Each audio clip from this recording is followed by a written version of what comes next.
Hey guys, how's it going? Yes, Anthony Muthurajah here. Yes, I'm finally back. All right, for those of you who've been checking on me very regularly, thank you very much. I appreciate you all, and I'm really excited. A lot has changed, as you can see. Of course, the room's very different and the room's smaller. Hashtag New York City.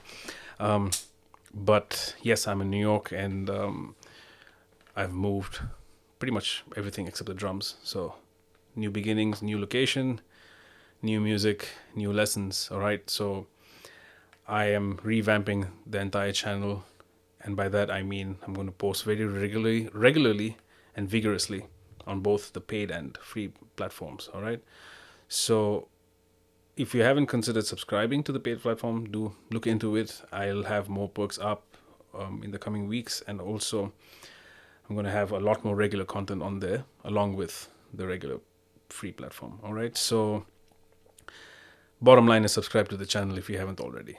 I know you've been watching without subscribing, so all of you all do that right now. Okay, so pentatonic scales. We really don't need an introduction to it. It's possibly one of the most underplayed, overplayed, overstudied and understudied things in music, along with a gazillion other things. But the fascinating thing about the pentatonic scale is that it's got a particular sound when you're able to impose it against particular chords. What I mean is, if you have an A minor pentatonic and you play A minor pentatonic,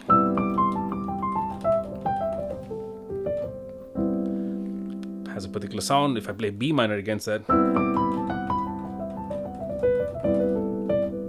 or E minor, combine the two. Okay, I did do a lesson on these particular pentatonic scales, okay, and I'm going to put that right up there, so check that out before you continue with this. Today's lesson, I'm going to talk about altered pentatonics and alternative pentatonics, okay? So what that means is, on a dominant seventh, we have an altered scale, hence an altered pentatonic. And alternative is also because it's an additional option on things that you would traditionally use, all right? So the chord progression I was playing over in the beginning is a B flat minor 7, E flat 7, sharp 9, flat 13, to A flat major 7, to a F sharp 7, sharp 9, flat 13. Okay, so a 2, 5, 1, 6, which is not the same as a 1, 6, 2, 5. All right, so just because they're the same chords, it doesn't make them the same. Where you start and finish essentially is what makes a chord progression. All right, so don't get caught up in the technical mechanics of that. Focus on what the chord wants to do overall, and you will find different chord progressions. Okay, so on the B flat minor, I'm predominantly playing F minor pentatonic, okay? So I did talk about this. You have a minor 7 chord, you play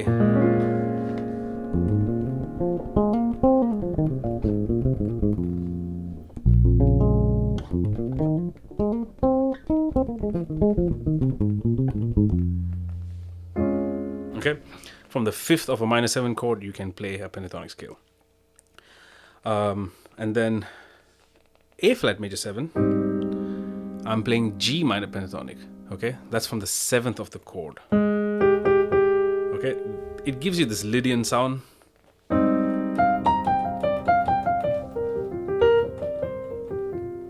Okay, so this is B flat minor 7 with F minor pentatonic, A flat major 7 with G minor. Okay, what's really nice about the piano or even like woodwind and horn instruments is that when you play a pentatonic scale like that,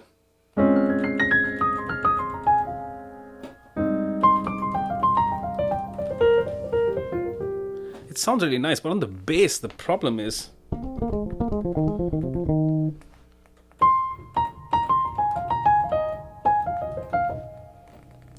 the timbre alone can affect the sound of the lines. So if something doesn't sound too good on the bass but it sounds really good on the piano, you might want to consider rearranging the way you combine your notes. All right, so anyway, moving on. F minor on B flat minor, and then G minor on A flat major 7. Let's look at the altered chords. So I have a simple formula. If you have an altered 7th or a sharp 9 flat 13, you can play the pentatonic scale from the minor third above. So in this case that is F sharp. All right,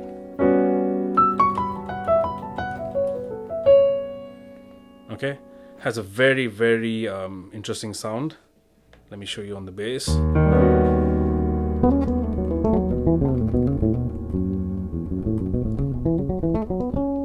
All of that happening over this.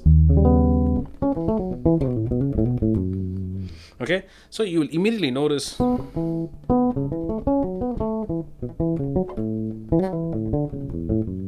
I don't necessarily play it in a very conventional up. Wow, I can't even do that. Or down. Always. I try to play melodies and small fragments of the pentatonic scale, which again I did do in the other lesson, so I don't want to keep repeating myself. Alright, so E flat 7 sharp 9 flat 13, F sharp minor pentatonic.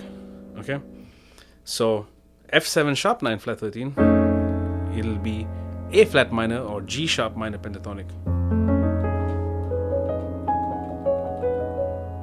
Okay, so put them all together.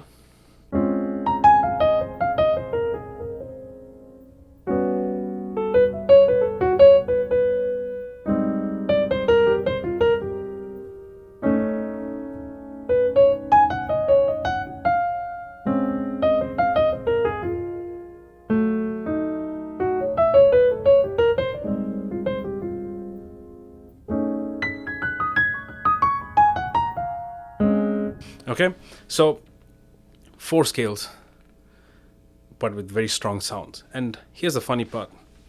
We have F minor, F sharp minor, G minor, G sharp minor. There are 4 scales moving in half steps, but the goal is not to make them sound like they're going, not that.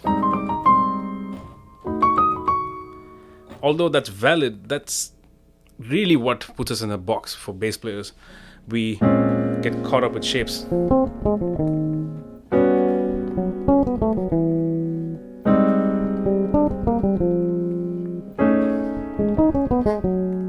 Now, let me show you, just trying to actually play a melody.